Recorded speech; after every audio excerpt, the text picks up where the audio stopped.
can we please bring up my timeline up here that I drew this up. It's played your hand. I'll tell you all about it. I'm a poker player, so we got to talk about that. So this right here is my timeline of the last 9 months or so. So we're going to go November, from the left. March. March says the breakup. This is not extremely. Yes, this is not extremely specific because obviously, like, I don't even remember what part of March this happened in, but March is when things essentially started to Were you crumble. in AD? AD, T-Rail, all that shit. Right. And Who did it start with first? Who did you, was it just one thing? Or did it, like, you and T-Rail got into it, then maybe he left? Like, was you don't remember this?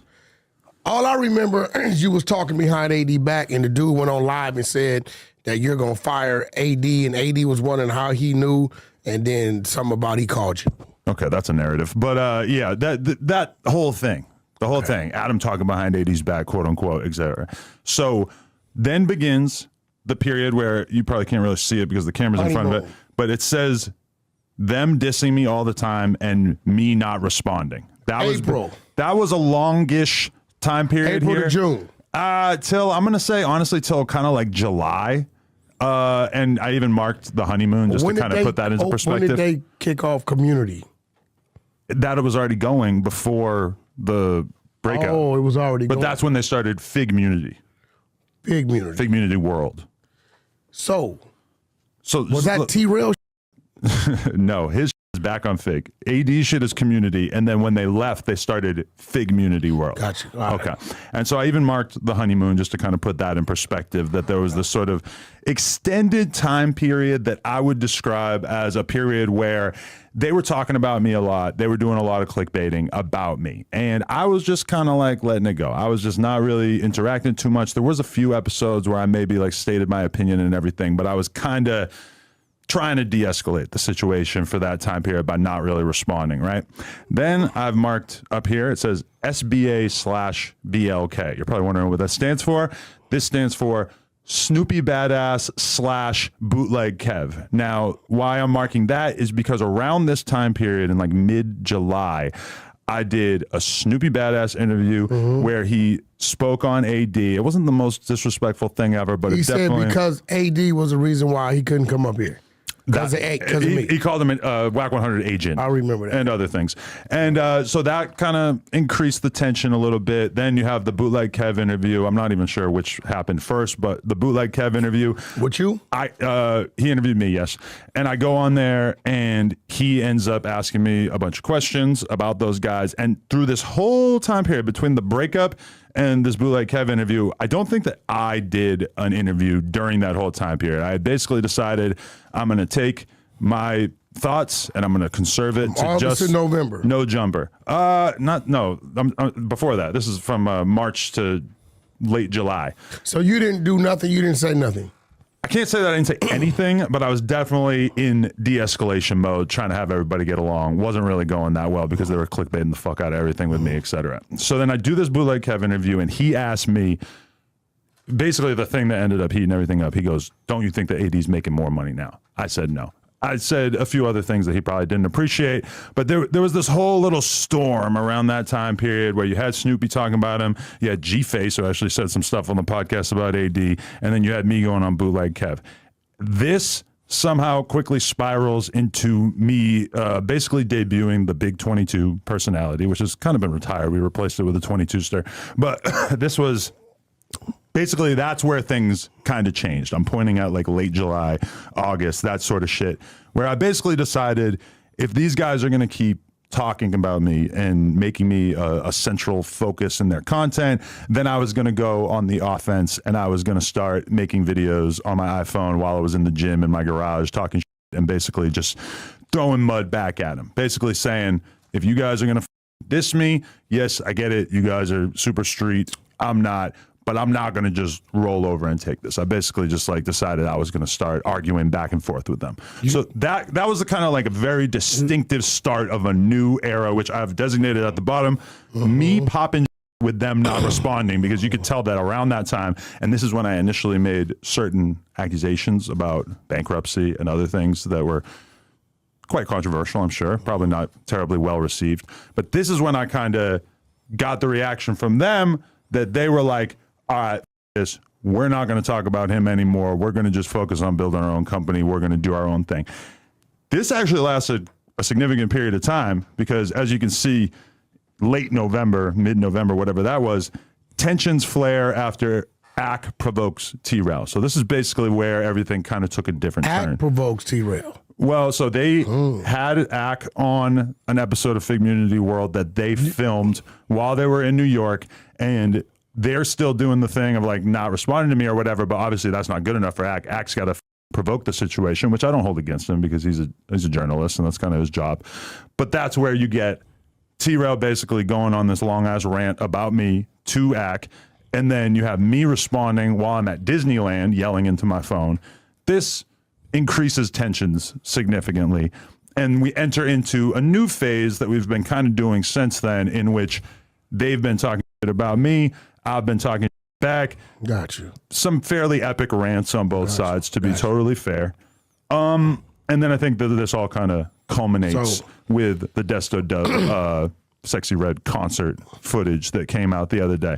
Now, awful lot of running. If I could go back in time, I think that the moment that I kind of misplayed my hand, in which I could have been a more mature person, broadcaster, former friend to them, etc., is that once I got them to stop talking about me, I should have said, okay, you got what you wanted, just chill. You have no reason to keep provoking them and keep talking. That's not what I did. I kept just throwing on it. I can't even remember all the different instances in which I spoke about them in negative ways, kind of rubbing it in, etc. And I was going at it from the perspective of, okay, I feel like I can protect myself. I feel like I'm not terribly worried about what they're going to do to me because I'm moving around in a certain way where I'm not really worried about that. Then we come to this Desto Dub situation. And to be honest, this was just like a really eye-opening thing for me, in which I realized that, yeah, maybe I can take care of myself and move around in a certain way that prohibits me from, you know, running into serious situations. But I also see the way that this is unfolding, and Dub even being in that situation is something that I just really don't want to be responsible for. It's not that I'm, you know, and on top of that, it's just the conversations that I've been hearing behind the scenes about how this could escalate, both from them on stream, because obviously I'm not privy to their private conversations, but then hearing the private conversations going on amongst people on the No Jumper staff and everything, and it just doesn't really sit right with me. I feel like it's on me at this point that I have to go out of my way to intentionally try and de-escalate this situation and acknowledge that I was in the wrong. I should have, at the point in the map, I don't know if it's still on the screen, but after this whole bootleg kept thing, whatever, once they stopped talking about me, I should have just been man enough to say, okay, let's just leave it at that. Okay. Now, I'm not under the impression that these guys are just going to like instantaneously forgive me and everything's all good. I know that this is going to be an issue for a significant period of time, but I'm just saying that I've seen where this is going. I don't want to be the one who's responsible for it. I had to, you know, sincerely apologize to Dub and say I'm sorry for even putting you in that situation. Now, granted, he kind of also put himself in that situation. How did he put himself in?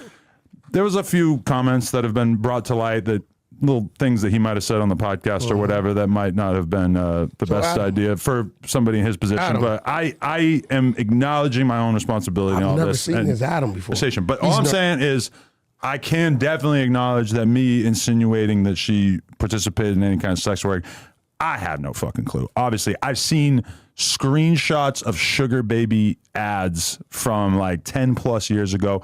Do I know that those are actually real or that she even actually acted upon them? No, I don't. So I can apologize for saying that. I would definitely apologize for that. Gotcha.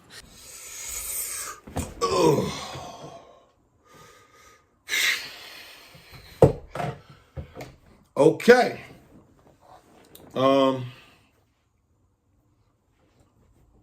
First and foremost, Adam22. I'll give you a hand.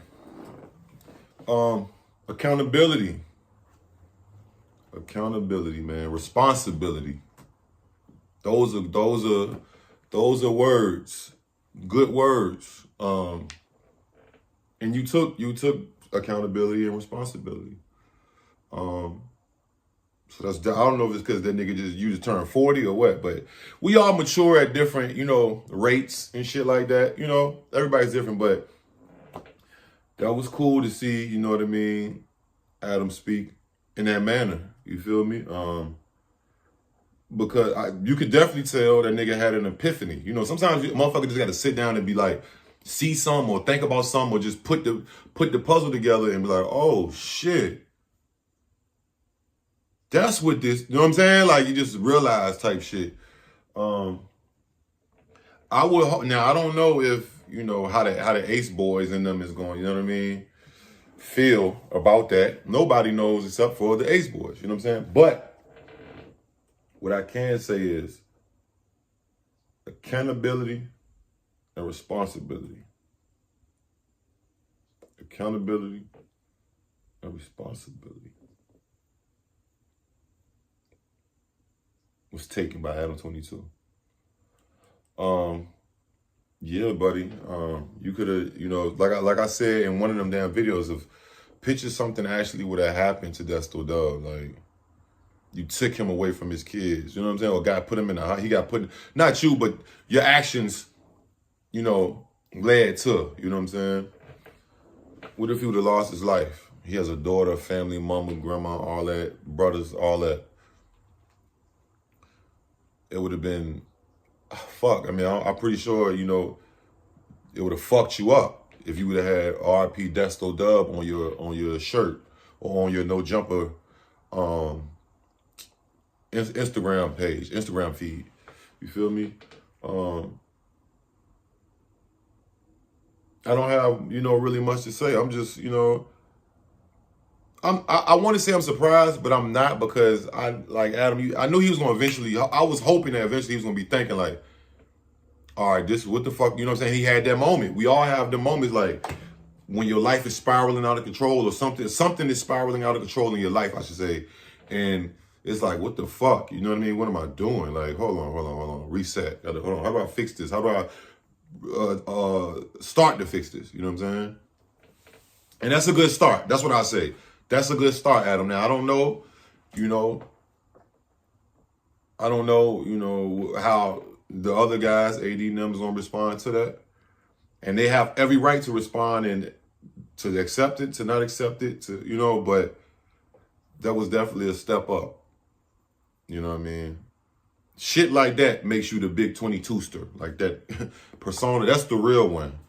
You know what I mean? That's a step up. You know what I mean? That's an arm emoji. You know what I mean?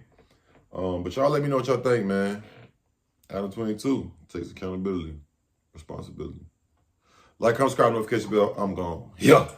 Hey, what it do, man? I appreciate you making it this far in the video. Please do me one solid. Go below to the link in the description and follow my second channel, IQ Shahid's Revenge. We on the road to 5K.